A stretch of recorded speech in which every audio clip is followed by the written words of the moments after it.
Right? But you're very intellectually curious. But I mean, do you see a piece in the New York Times and does it make you think, gosh, okay, this person did something unique. Why did they do it? How does this fit into the grand scheme of things? I mean, can you tell me a little bit about your thought process? Well, I'll give you, here's an example. I was walking through the Chelsea market on the weekend. I run into... This past weekend? Yeah. So we have like a new Malcolm Gladwell idea? This is a new Malcolm Gladwell idea. Unfolding before our eyes. Very exciting. This is just off the boat. I run into some guy named David, who's the husband of a friend of mine. We're chatting. He's an academic.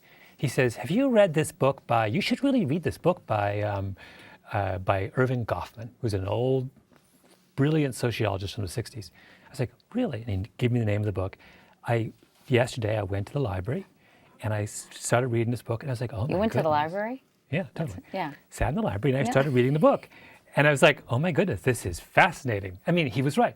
I mean, that's a beautiful example of a random encounter with an interesting person who occupies a world different from my own, who knows I'm sort of interested in wacky things and says, you've got to read this. Well, Irving what was Goffman. interesting about the book? It's all about, it's a guy who's really interested. Irving Goffman studied many things, but he was very interested in the way people communicate.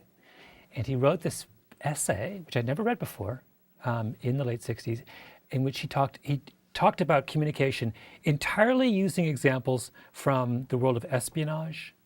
So he'd read like 50 books on spies, and he pulled out all the coolest parts, and it sort of explained why it's so hard to understand, why it's so hard to be a spy. Basically, is what this thing's about. It's brilliant. Now, I have no idea how I'm going to use that stuff, but I know I'm going to use it one day. Really? I will so. In fact, I spent the rest of the weekend thinking about, now, how am I going to use that? And it may take me months to figure it out, but I will, because it's just so cool.